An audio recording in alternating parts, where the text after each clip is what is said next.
Fix your eyes upon Jesus. Arahkan pandanganmu kepada Yesus. Ya, kita akan lihat bagian ini satu persatu. Coba kita buka dulu. Dari Matius pasal 14. Kita akan lihat dulu ya. Ayat 22 sampai ayatnya yang ke-23. Firman Tuhan.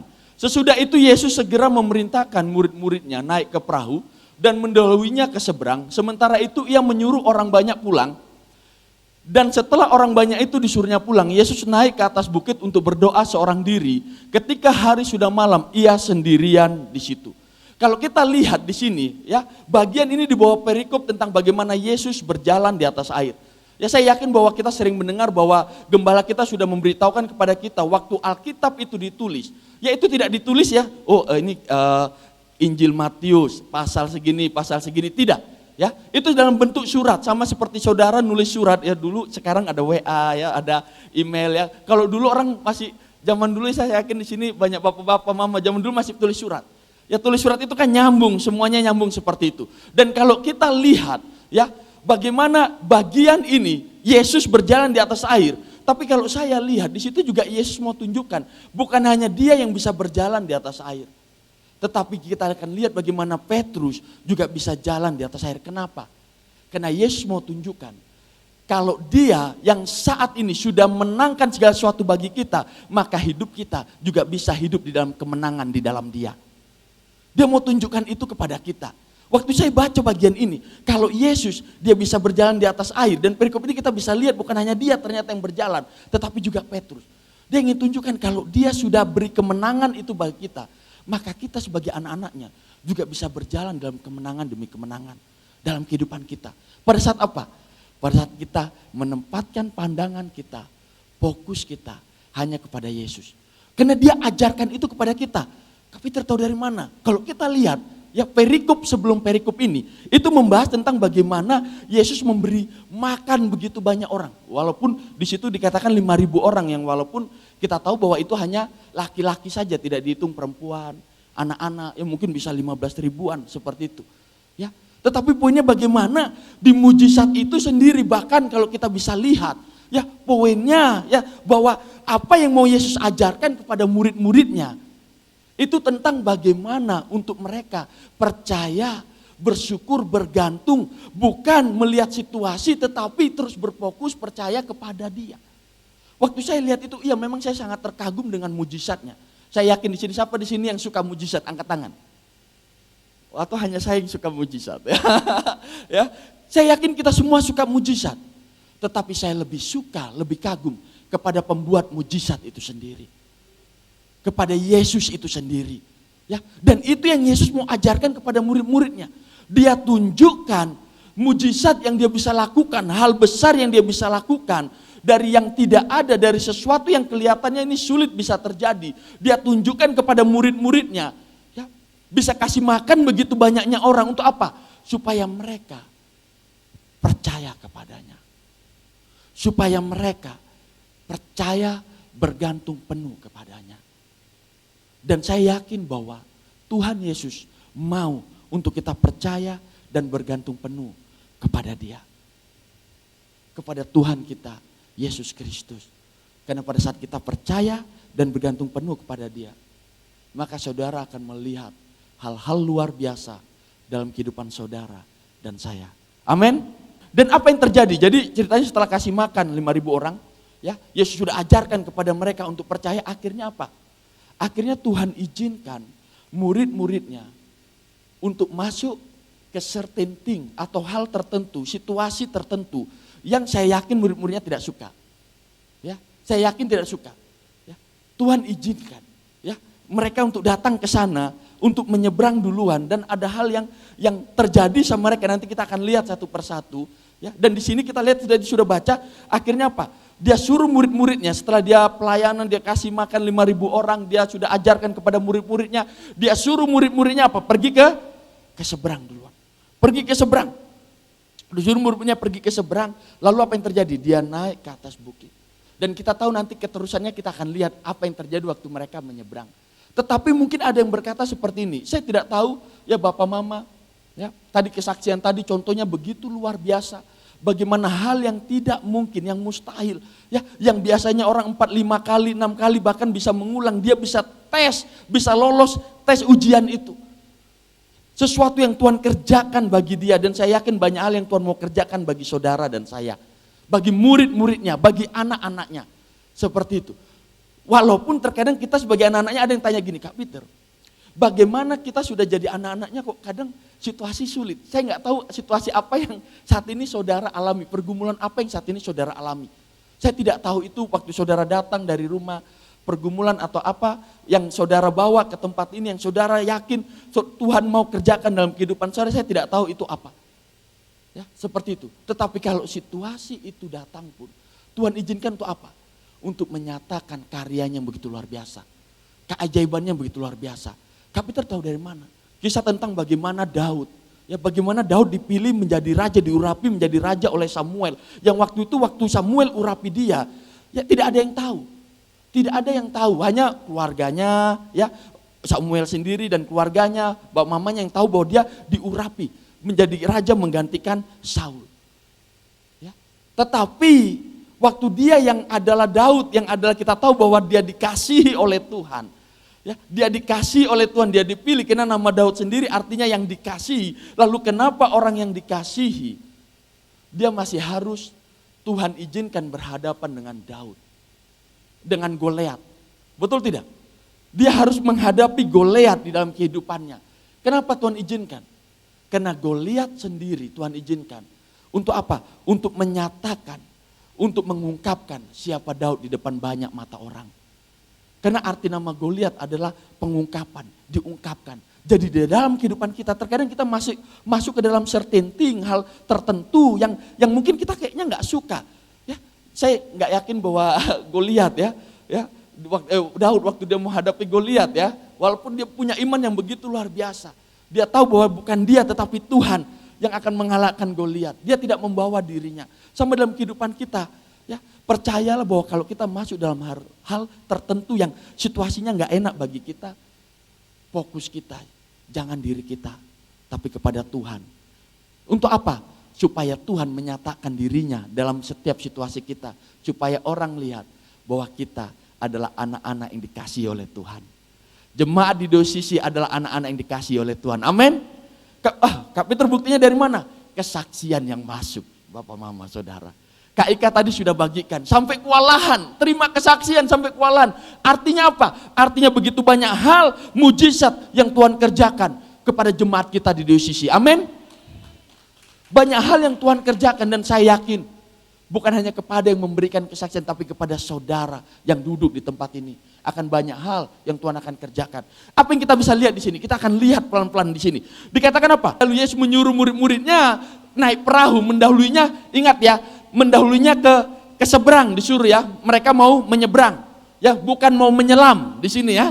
Bukan mau menyelam, bukan mau tenggelam. Jadi Yesus bilang menyeberang, mereka mau ke seberang, ingat itu. Ya, ini penting sekali untuk kita ingat. Jadi mereka disuruh Yesus, murid-muridnya untuk ke seberang. Ya, lalu apa? Lalu Yesus, ini yang saya menarik sekali. Yesus naik di ayat yang ke-23. Setelah orang banyak disuruhnya pulang, Yesus naik ke atas bukit untuk berdoa seorang diri. Ketika hari sudah malam, ia sendirian di situ. Waktu saya lihat bagian ini, ya ini membuat saya sedikit menarik. Kenapa? Karena kalau kita lihat, ya saya yakin dan percaya bahwa kita semua setuju bahwa Yesus adalah Tuhan. Amin. Oh, tapi tadi pertanyaannya agak aneh. Waktu saya baca ini, saya lihat dia Tuhan. Kenapa dia masih berdoa? Waktu dia Tuhan, kenapa dia masih berdoa? Selama dia di bumi, dia Tuhan, dia masih berdoa. Dan ini membuat saya, dan seringkali saya diingatkan bahkan oleh Bapak Gembala kita. Ini menunjukkan kepada kita bahwa Tuhan dan Bapa itu selalu terhubung. Mereka satu. Betul tidak? Mereka satu, mereka tidak terpisahkan, mereka selalu terhubung. Walaupun karena dosa, ya Allah yang Tuhan sendiri dia menjadi manusia, menjadi pribadi Kristus supaya kita bisa melihat dia, supaya kita bisa merasakan dia, supaya kita bisa melihat cintanya yang begitu luar biasa. Dia membatasi dirinya ya, untuk menunjukkan kepada kita betapa pentingnya hubungan, koneksi. Ya, kita harus menyadari bahwa kita sudah tidak terpisah lagi dengan Bapa. Kita tidak terpisah dengan Tuhan. Kita selalu terhubung, sehingga apa? Sehingga penting bagi kita. Beberapa waktu lalu Pastor Paul sudah ngajarkan kepada kita bahwa pentingnya itu doa. Betul tidak? Tetapi banyak orang melihat doa ya sebagai apa? Sebagai tindakan atau kegiatan rutinitas sebagai orang Kristen. Banyak orang menjadikan doa seperti itu, tapi mereka tidak menyadari bahwa doa itu membuktikan bahwa kita selalu terhubung, selalu tergantung dengan Bapa kita di sorga. Ya. Walaupun di sini dikatakan Yesus naik ke atas bukit. Saya di sini tidak memerintahkan Bapak Mama untuk naik ke bukit. Bukan. Ya di sini Yesus dikatakan dia naik ke atas bukit. Ya saya di sini tidak memerintahkan Bapak Mama untuk cari tempat naik ke bukit. Oh, ada bukit Patuleo di Kota Kupang ya. Bukan naik ke bukit tanah, bukan. Artinya apa? Artinya di sini bagaimana poinnya tentang bagaimana Yesus tetap terhubung dengan Bapaknya. Karena memang Bapa dan Tuhan Yesus itu tidak pernah terpisah. Dan kita dengan Tuhan kita Yesus Kristus tidak akan pernah terpisah lagi karena karyanya di atas kayu salib. Amin. Sehingga apa yang bisa memisahkan kita? Dan itu yang harusnya membuat kita selalu datang kepada Bapa. Itu makanya kita harus selalu berdoa. Ada beberapa orang bilang, Kak, kenapa harus berdoa kalau Tuhan sudah tahu? Kenapa kita harus tetap berdoa kalau Tuhan sudah tahu? Apa yang mau kita katakan? Yang pertama, karena itu yang Tuhan mau. Yang kedua, kenapa? Karena kita menyadari bahwa kita dengan Bapa itu selalu terhubung. Kalau kita sadar kita selalu terhubung, kita ada dalam Bapa, kenapa kita nggak selalu curhat sama Dia? Kita curhat sama teman bisa berjam-jam. Betul tidak? Kita curhat sama teman kita bisa berjam-jam. Dengan kesel lagi curhatnya kalau sama teman, betul tidak? Saudara kesel sama, kalau curhat sama teman yang benarnya A, terkadang karena emosi jadi A ditambah B sedikit-sedikit tambah C, jadi melebar kemana-mana terkadang. Tapi kalau saudara cerita dengan Tuhan, saudara bagi dengan Dia, menunjukkan kepercayaan dan ketergantungan saudara kepada Bapa kita, Tuhan kita. Menunjukkan betapa saudara menyadari bahwa saudara selalu terhubung dengan Dia. Ya. Pentingnya doa, bagaimana saudara berbicara, dan kalau saudara berbicara, membagikan kepada Dia, Dia juga akan membagikan kepada saudara sesuatu yang membuat saudara kuat, menolong saudara. Apa itu? Firman-Nya. Itulah doa. Saudara berbicara kepada Dia dan izinkan Dia berbicara kepada saudara. Ya, jangan doa seperti upacara bendera. Ya, terkadang banyak doa seperti upacara bendera. Kita kasih laporan, habis itu sudah. Saya sangat senang dengan Pastor Rudi, ya, Bapak Gembala kita beberapa saat lalu ya membagikan kepada kita betapa pentingnya untuk kita dipimpin oleh Roh Kudus. Artinya apa? Mengizinkan setiap harinya Roh Kudus berbicara sama kita. Melalui apa saja. Jadi jangan hanya kita omong sama Tuhan, tapi ada waktu izinkan Tuhan juga omong dengan kita. Melalui Roh Kudus yang ada dalam kehidupan kita, yang Dia pakai kebenaran firman-Nya untuk ingatkan kita. Kebenaran firman-Nya untuk selalu ingatkan kita. Seperti itu, makanya penting sekali kita selalu tinggal di dalam setiap kebenaran firman Tuhan. Kebenaran yang berfokus, kebenaran firman Tuhan yang terus membawa kita berfokus kepada Dia. Pribadi Yesus Kristus. Kenapa Kak? Kenapa? Kita harus selalu menyadari tentang koneksi kita, hubungan kita. Seperti yang saya katakan tadi. Kita tidak tahu hal yang mau terjadi dalam hidup kita, betul tidak? Kita terbatas, tapi Tuhan tidak terbatas. Kita manusia kadang gak sadar, sama seperti di Taman Eden ya, kita dapat dari Bapak Gembala. Ya, Tuhan tahu manusia akan jatuh, tapi kadang manusia tidak tahu bahwa dia akan jatuh, itu masalahnya. Kita tahu bahwa Tuhan itu maha tahu. Ya, tapi terkadang kita merasa kita juga maha tahu. Kita merasa bahwa kita tahu yang apa mau terjadi dalam hidup kita. Tapi percayalah. Ya, kenapa kita harus selalu percaya dan bergantung sama Dia? Karena Dia Allah yang tahu segalanya. Kita tidak tahu apa yang mau terjadi dalam hidup kita. Makanya kalau kita baca di ayat 24. Perahu murid-muridnya sudah berapa mil jauhnya dari pantai dan diombang-ambingkan gelombang karena angin sakal. Saya yakin bahwa murid-muridnya waktu mereka mau menyeberang, mereka tidak tahu akan ada badai angin sakal yang akan menerpa. Ya, waktu mereka disuruh untuk pergi menyeberang, ya, mereka mungkin tidak tahu apa yang mau terjadi. Ya, kecuali mereka petugas BMKG ya. Ya, atau kecuali mereka tahu segalanya juga sama dalam kehidupan kita. Ya, terkadang waktu kita melangkah di hari kemarin ya, kemarin saya sangat diberkati oleh ngobrolan ngopi pagi kita. Ya kan? Itu bagaimana di situ bahas terkadang bagaimana persoalannya kadang terjadi, bagaimana kita bisa tetap fokus kepada dia seperti itu. Apa yang harus dilakukan, apa awareness apa, maksudnya kesadaran apa untuk kita bisa melihat. Dan saya dapat satu hal bahwa, kita jangan pakai yang lama, kita harus buat peta baru. Kita buat peta, artinya bahwa pola pikir kita harus selalu tertuju kepada Kristus. Artinya apa? Memang kita harus menyadari bahwa dalam hidup kita nggak tahu ada situasi tertentu yang mungkin bisa datang, yang membuat kita down lagi. Makanya kita harus mengalami sesuatu yang baru, pembaruan baru, sehingga waktu masalah datang, kita tidak berfokus kepada masalah itu, tetapi berfokus kepada pribadi Kristus. Karena memang ada badai-badai situasi yang sulit yang memang kadang terjadi dalam hidup kita. Akui di sini, atau ada yang tidak pernah hadapi masalah atau pergumulan dalam hidupnya, ada? Karena saya yakin bahwa selama kita masih hidup, kita akan mengalami namanya pergumulan, proses. Apapun proses di dalam Alkitab, saya ada melihat 2 proses dalam kehidupan. Kalau saya lihat mungkin ada lebih ya, tetapi yang saya lihat, fokusnya saya ada lihat 2 hal yang sangat memberkati saya secara pribadi. Yang pertama, dalam cerita Ayub. Ayub terjadi proses dalam hidupnya yang dia tidak tahu apa yang terjadi, betul tidak? Tiba-tiba semua diambil dari dia. Hartanya, anaknya, kesehatannya diambil dari dia. Coba Ayub pasal, sebelum kita nanti kembali lagi, Ayub pasal 42 ayat ke-5. Dikatakan, hanya dari kata orang saja aku mendengar tentang engkau, tetapi sekarang mataku sendiri yang memandang engkau. Mataku sendiri yang memandang engkau. Jadi apapun situasi yang dia hadapi, ya yang dia tidak mengerti, ya hal terjadi dalam kehidupannya. Ternyata di akhirnya dia bilang, dulu beta dengar Tuhan dari orang, tetapi sekarang beta melihat. Artinya apa? Dia mengalami Tuhan secara langsung. Dia mengalami Tuhan di dalam kehidupannya secara langsung. Dan saya rindu setiap kita di sini, bukan hanya menjadi orang Kristen, yang rutinitas, yang banyak sekali orang Kristen di sana yang hanya, beta agama Kristen, tapi tidak mengalami karya kebaikan Tuhan dalam kehidupannya. Saya ingat ada satu teman waktu saya kuliah, walaupun nanti saya akan sedikit, dia bilang begini, Peter, ya namanya Cheston, keluarganya punya satu pemilik perusahaan di Disneyland, namanya Jollibee Ice Cream apa begitu, saya ingat sekali, dia berkuliah dengan saya sama-sama, dia bilang begini, dia luluskan S1-nya, dia keliling beberapa negara untuk selesaikan S1-nya. Terus dia bilang gini, Peter bisa gak kita tukaran? Aku jadi kamu, kamu jadi saya. Dia bilang gitu. Karena waktu itu saya bagikan kesaksian bagaimana saya bisa sampai di sana. Dan saya akan bagikan itu nanti sebentar lagi. Ya. Lalu dia bilang, Peter bisa gak kita tukaran? Karena saya mau merasakan apa yang kamu rasakan. Dan saya ingin kebaikan kemurahan Tuhan bukan hanya orang-orang yang bersaksi rasakan. Tapi Bapak Mama yang duduk di tempat ini rasakan hal yang sama. Kebaikan, kemurahan Tuhan yang akan terjadi dalam setiap kehidupan kita. Ya. Ayat berikutnya, ayat 25. Dikatakan kira-kira jam 3 malam datangnya Yesus kepada mereka berjalan di atas air. Wow.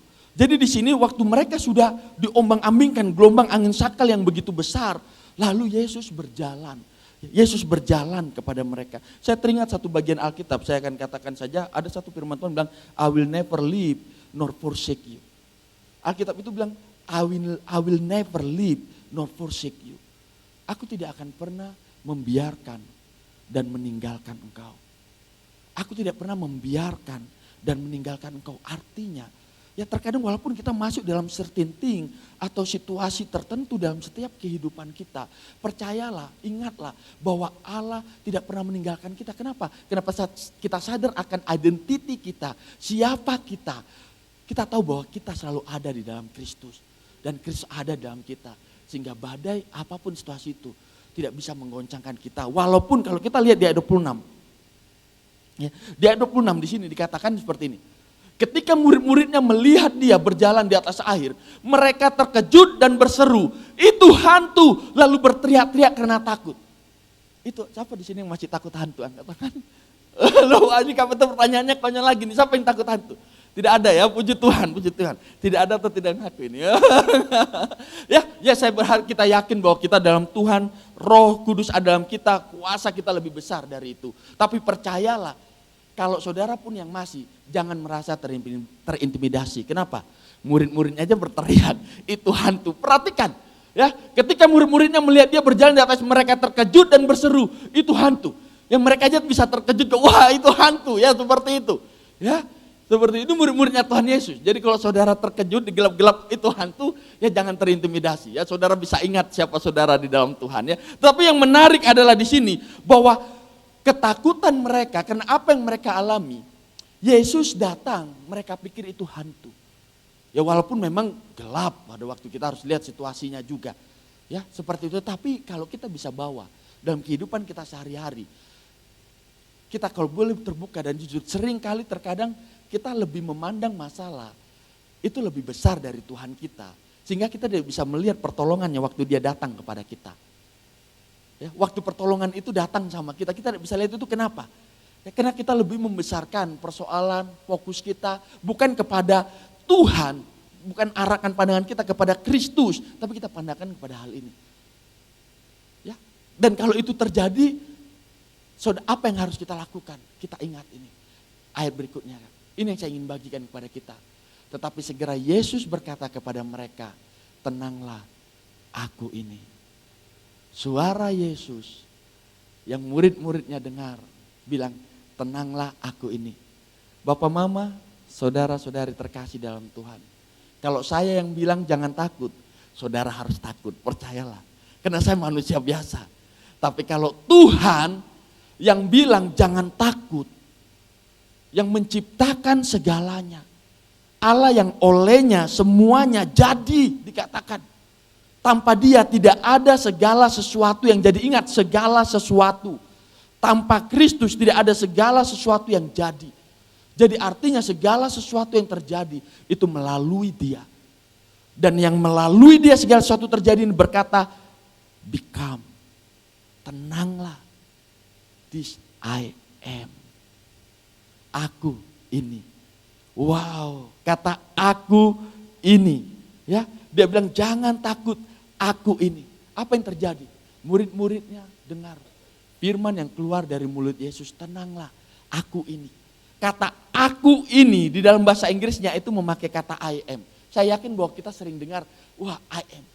Tapi pagi hari ini saya mau ingatkan kepada saudara, ya, tentang satu cerita juga di Perjanjian Lama yang ada kata I am that I am. Juga kita buka di dalam Keluaran pasal 3 ayat 14. Firman Allah kepada Musa, aku adalah aku. Lagi firmannya, beginilah kau katakan kepada orang Israel itu, akulah aku, telah mengutus aku kepadamu.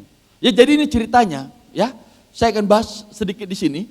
Jadi di sini ceritanya Musa diperintahkan oleh Tuhan untuk membawa umatnya keluar dari tanah perbudakan dari Mesir, ya, untuk menuju ke tanah perjanjian. Jadi waktu Musa disuruh, Musa ini dia coba untuk menghindar sebetulnya. Dia bilang begini ya, Tuhan, kalau misalnya ini bangsa Israel, tanya siapa yang kasih otoritas, siapa yang nyuruh kamu untuk jadi pemimpin untuk mengeluarkan kami dari tanah Mesir ke tanah Kanaan. Dia bilang gitu ke Tuhan. Ya, Tuhan kalau mereka nanti tanya, kalau ayat sebelumnya, kalau kita lihat di ayat-ayat sebelumnya, Musa bilang begitu ke Tuhan. Yang walaupun kita tahu sepanjang kitab itu tidak ada orang Israel tanya sama Musa. Seperti itu. Tetapi Musa akhirnya sampaikan kepada Tuhan, lalu Tuhan bilang gini, bilang aku adalah aku.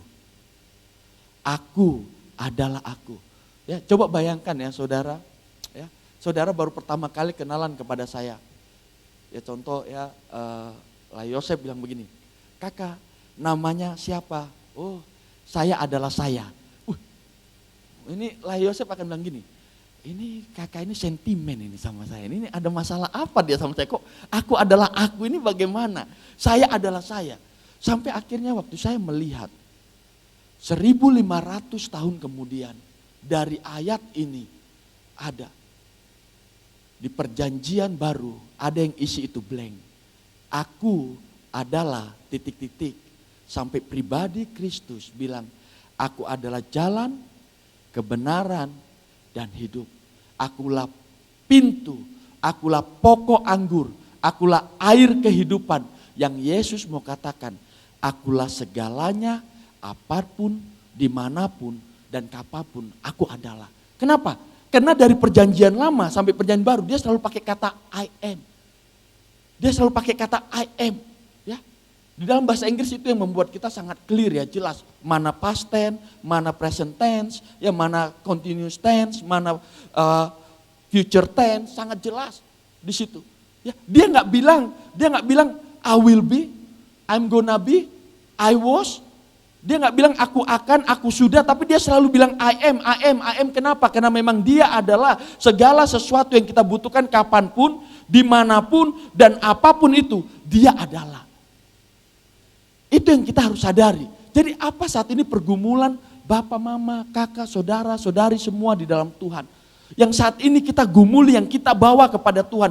Apapun itu, isi itu di blank, bawa kepada Yesus. Karena dia menjadi apapun. Karena ingat bahwa kita dan dia selalu terhubung, satu di dalam dia. Dia adalah Allah yang bisa melakukan segalanya. Walaupun aku adalah menunjukkan kepada kita semua saat ini, ya, bahwa dia adalah Allah satu-satunya yang tidak berubah dulu, sekarang, dan selamanya. Dia tetap Allah yang sama. Makanya aku adalah aku. Dia segalanya, dia satu-satunya. Yang tidak berubah dulu, sekarang, selamanya akan menjadi selalu apapun bagi saudara. Makanya dia katakan, akulah jalan, akulah kebenaran, akulah hidup. Beberapa waktu lalu saya mendengar dari Bapak Gembala kita. Waktu dia bilang roti hidup. Artinya apapun kebutuhan yang paling kita butuhkan dalam hidup kita, itu adalah dia. Waktu dia bilang jalan, kehidupan. Artinya bahwa dia memang satu-satunya kehidupan kita. Jadi apapun situasi, pergumulan kita saat ini, jadikan dia segalanya bagi hidup saudara. Jadikan dia. Maka apa yang terjadi waktu kita bergantung, percaya penuh kepadanya. Maka hal yang kita rasa gak mungkin, maka hal yang kita pikir tidak bisa, maka hal yang kita pikir tidak bisa sembuh, maka hal yang kita pikir tidak ada jalan lagi, maka hal yang kita pikir ini tidak bisa terbuka, maka hal itu semua Yesus yang akan kerjakan bagi saudara dan saya secara pribadi. Yesus akan selesaikan itu bagi saudara. Yesus akan buat itu bagi saudara. Kak, tahu dari mana? Kita lihat bagian berikutnya. Kita kembali ke dalam Matius. Lalu Petrus berseru dan menjawab dia, Tuhan, apabila engkau itu, suruhlah aku datang kepadamu berjalan di atas air. Kita tahu, kita kenal siapa Petrus. Ya, Petrus ini biasanya ya paling suka respon sesuatu bahkan sebelum dia berpikir. Apa yang mau dia omong, dia langsung sebelum bertindak dia langsung, sebelum dia pikir dia langsung ucapkan. Ya, ingat kisah waktu Yesus basuh kaki murid-muridnya. Ya, waktu dia basuh kaki murid-muridnya, dia bilang begini, Tuhan Yesus, jangan Tuhan. Terus Yesus bilang, kalau enggak aku basuh, kau enggak dapat bagian dari aku. Langsung, oke Tuhan, jangan hanya kaki, mandi sekalian seluruh badanku. Oh, kamu sudah bersih, ya enggak perlu lagi mandi lagi, hanya perlu membasuh kaki. Ini Petrus memang paling hobi bilang cepat sekali. Ya, ingat waktu Yesus bagi soal penyalibannya kepada Petrus, Tuhan, aku tidak akan sekali biarkan. Baru Yesus bilang, nyala engkau iblis, kepada Petrus. Ya, Petrus karena bukan berarti dia iblis ya, bukan ya. Tetapi terkadang pikirannya dipakai. Kenapa? Karena dia ucapkan sesuatu belum dia pikirkan. Artinya apa? Bahwa Petrus ini memang orang yang kadang iman ini langsung, dia langsung katakan apa yang dia mau lakukan, dia langsung bilang. Dan di sini dikatakan apa? Lalu Petrus berseru dan menjawab dia, Tuhan, apabila engkau itu, suruhlah aku datang kepadamu berjalan di atas air. Tahu nggak apa yang diminta oleh Petrus? Tahu nggak apa yang diminta oleh Petrus? Hal yang tidak mungkin, betul? Yang diminta oleh Petrus, hal yang tidak mungkin. Atau di sini ada yang bisa jalan di atas air, angkat tangannya. Ada tanpa pelampung bisa jalan di atas air. Yang diminta oleh Petrus, ada hal yang tidak mungkin. Itu yang diminta oleh Petrus. Siapa di sini yang saat-saat ini, ya, ada hal yang tidak mungkin, tapi ragu untuk minta kepada Tuhan? Saya bilang, jangan ragu kepada Tuhan kita. Kalau dia saja yang adalah Tuhan, mungkin untuk dia datang ke dunia, menjadi sama seperti saudara dan saya, menyelesaikan apa yang kita tidak bisa selesaikan. Dia mati di atas kayu salib untuk menunjukkan cintanya yang begitu luar biasa kepada saudara dan saya. Sehingga apa yang menjadi pergumulan saudara yang tidak mungkin untuk dia bisa selesaikan bagi saudara dan saya. Jangan takut untuk minta sama dia. Jangan takut untuk katakan, ucapkan sama dia. yang mungkin di dalam pikiran saudara itu tidak mungkin. Itu hal yang tidak mungkin bisa terjadi. Tetapi hal yang tidak mungkin bisa terjadi, itu mungkin bagi dia. Tidak ada yang tidak mungkin bagi dia. Saudara perlu minta. Bilang sama dia. Ini yang Petrus minta. Sesuatu yang tidak mungkin. Makanya di ayat berikutnya, kata Yesus, datanglah. Datanglah. Maka Petrus turun dari perahu dan berjalan di atas air mendapatkan Yesus. Maka Petrus turun dari atas perahu. Berjalan mendapatkan Yesus. Waktu saya lihat ini, maka seperti yang saya katakan tadi. Kalau kita tahu identiti kita ada dalam Kristus. Maka apa yang Yesus bisa lakukan, kondisinya, itu juga bisa kita alami. Karena sama seperti dia yang duduk di sebelah kanan Allah Bapa, begitu juga dengan kita. Amin. Bagaimana posisinya, begitu juga dengan kita. Waktu saya lihat kebenaran ini bukan surfing, dia bisa jalan betul-betul, jalan di atas air, hal yang tidak mungkin. Apa yang tidak mungkin, dia mungkin. Saya jangan cepat, saya ingin bagikan ini seperti yang saya janjikan tadi. Ya, saya tinggal di Sumatera, di kota Kisaran, di kampung namanya Sukadame. Ya, waktu setiap kali pesawat lewat, biasa kami lari keluar untuk lihat pesawat. Wow, sangat senang sekali. Sampai di SMP, kelulusan SMP, untuk kami bisa lihat pesawat. Di tahun itu kami bayar 50.000 untuk pergi ke Medan, mau lihat pesawat. Bayar 50.000. Jadi saya rela-relakan keluar 50.000 hanya untuk bisa lihat pesawat langsung, secara langsung. Jadi 50.000 saya keluarkan, untuk lihat pesawat. Saya keluar. Dan hidup saya tidak punya harapan sama sekali. Wah, ini menyedihkan, kami kasih kisah menyedihkan. Tidak ada harapan sama sekali. Tidak punya cita-cita. Sampai saya ketemu dengan satu pribadi yang adalah sumber harapan, sumber cita-cita. Makanya bagi anak-anak muda di tempat ini, bagi anak-anak muda tempat ini yang mau menggapai sesuatu yang tidak mungkin, lihat saja Yesus. Lihat aja pribadi Yesus. Maka apa yang tidak mungkin itu menjadi mungkin. Akhirnya Tuhan, dengan singkat cerita saya bagikan, dari desa Sukadamai, ya, bukan berarti saya suka damai, karena dulu suka berkelahi, dulu sebelum kenal Tuhan saya suka berkelahi. Saya hanya lahir di Sukadamai. Ya. Saya kenal Tuhan, baru Tuhan jadikan betul-betul Sukadamai. Puji Tuhan ya. Lalu apa yang terjadi? Saya keluar, Tuhan izinkan saya untuk saya dapat firman Tuhan. Pak Pendeta bilang gini, Kak Peter mau gak sekolah teologi ya, sekolah kitab? Aduh Pak, saya bekerja saja. 1 minggu, 2 minggu, 3 minggu Pak Pendeta tetap tawarkan. Saya bilang tidak Pak. Sampai akhirnya Pak Pendeta bilang gini, kamu jangan tolak dulu, berdoa dulu. Saya berdoa. Firman Tuhan bilang gini, di dalam Mazmur 135, masa mudamu akan kubuat baru seperti burung Raja Wali. Pada waktu itu saya baru kenal Tuhan. Jadi saya tafsir itu lurus-lurus. Oh, Raja Wali itu terbangnya tinggi. Ingat waktu itu saya baru kenal Tuhan betul-betul. Oh, terbang tinggi artinya saya harus terbang tinggi. Tapi bagaimana saya mau terbang tinggi? Tuhan buka pintu, saya pergi sekolah teologi. Saya pergi sekolah teologi 1 minggu di dalam bus. 1 minggu Bapak Mama Saudara semua, di dalam bus 1 minggu. Jadi biasa kita pergi rekreasi 1 minggu udah puas. Saya 1 minggu perjalanannya saja. Di dalam bus, begini saja lihat. Akhirnya apa? Saya sampai di Surabaya. Dari Surabaya, Tuhan izinkan saya pergi ke Bali. Tuhan izinkan saya pergi ke Kupang. Puji Tuhan. Saya mengenal istri saya, mana istri saya yang cantik? Oh, di sana. Ya, saya mengenal istri saya di Kupang. Tuhan izinkan saya lanjut kuliah sampai di Filipina. Baru Tuhan izinkan saya pelayanan di Malaysia. Baru saya pulang kembali ke kota Kupang. Saya dulu berpikir saya nggak mungkin bisa. Saya nggak mungkin Tuhan panggil seperti ini. Bahkan saya nggak mungkin bisa naik pesawat dulu dengan ukuran saya. Tetapi saya tahu hidup saya bukan ukuran saya, tapi ukuran Kristus. Amin. Dan begitu juga dengan hidup saudara dan saya. Kalau saudara mau berjalan di atas yang tidak mungkin, sehingga apapun pergumulan saudara saat ini yang saudara rasa tidak mungkin, tetap bawa kepada Dia. Walaupun terkadang kita sudah punya iman bergantung, kita bisa gagal. Kita lihat ayat berikutnya. Ayat berikutnya firman Tuhan bilang gini, tetapi ketika dirasanya tiupan angin, takutlah ia dan mulai tenggelam. Lalu berteriak, Tuhan tolonglah aku. Ya, lalu ayat berikutnya lagi.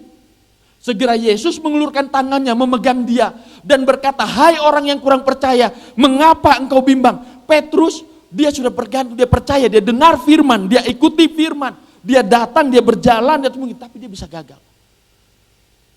Ya. Setiap kita percayalah bisa gagal. Tapi jangan pernah lihat kegagalanmu. Lihatlah Kristus yang memberikan iman itu kepadamu.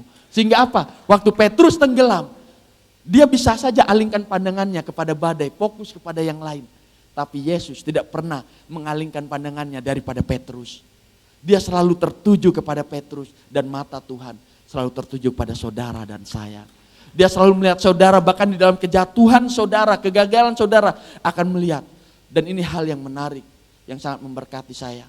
Dikatakan apa di ayat berikutnya? Lalu mereka naik ke perahu dan angin pun reda. Jadi Yesus nolong dia, angkat tangannya dan mereka berjalan kembali ke perahu. Artinya apa? Sekalipun Petrus gagal, Yesus yang menopang dia dalam kegagalannya. Sampai dia kembali ke tempat semestinya dia berada. Dan sama dalam kehidupan kita. Waktu kita gagal, tetap pandang dia. Tetap kembali bergantung kepada dia. Jangan menyerah, relearn. Belajar kembali untuk percaya bergantung kepada dia.